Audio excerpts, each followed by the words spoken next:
कसा गेला भावने JEE चा पेपर? काय सुजा तेवढा खास नाही गेला. काऊन व ट्युशन आता भरल्या लावलं होतं तू ना?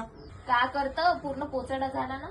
म्हणजे समजलो नाही मी. कधी ट्युशन होते तर कधी ट्युशन होतच नाही. एक सण आला का मास्तर 10 दिवसाच्या सुट्ट्या देऊन देते, घरी बम कुरुड्या लागते.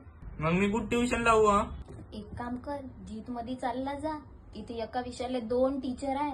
भले डाऊट सेशन होते बरं. तर भाऊ आरवी नाक्यावरून न्यूअर्स कॉलेजच्या रोडनं थोडशात दूर नाही जात तर दिसले बा जीत अकॅडमी. आणि भल्ले टॉपर पोट्ट्याचे पोस्टर लागून होते. आणि 5 मिनिट नाही थांबत तर अप्परपच पोट्ट्याची गर्दी वाढली. तुम्हाला वाटत असेल का सुजा कायली इथं आलं, माई 10वी झाली, मला सायन्सच्या ट्युशन लावायच्या होत्या. आणि झाले बा पोट्ट्याचे झोको क्लास चालू. आणि मीही भल्ला टुकू पाहत बसलो. आणि पोट्ट्यो सर्वात जास्त तर मला इथची एक गोष्ट आवडली, ते म्हणजे एका विषयाला 2 टीचर. एक दिवस एक टीचर जरी नाही आले तरी आपला क्लास वाया नाही जात, कारण दुसरे टीचर इथं अवेलेबल राहते. आणि आपला सिलेबस सुद्धा वेळेवर कम्प्लीट करते. पोट्ट्यो मजाक नाही, 2 वर्ष का इथं दाबून अभ्यास केला आणि इमानदारीनं का क्लास केले तर तुम्हाला गव्हर्नमेंट कॉलेज भेटणेच आहे. आणि जीत अकॅडमीची खासियत म्हणजे ते तुम्हाला 4-5 वर्ष आधीच्या टॉपरचा रिझल्ट दाखवत नाही, एकदम फ्रेश रिझल्ट दाखवते. आणि इथं लायब्ररी पासून सर्व गोष्टी अवेलेबल आहे. भारतामधून फेमस टीचर कडून तयार केलेला नोट्स सुद्धा इथं पाहायला मिळते. आणि इथं डाऊट सेशन पासून तर पूर्ण गोष्टी होते. आणि तुम्हाला का 11वी 12वी सायन्स घेऊन JEE CET नीट करायचं असेल तर तुमच्यासाठी बेस्ट ऑप्शन जीत आहे.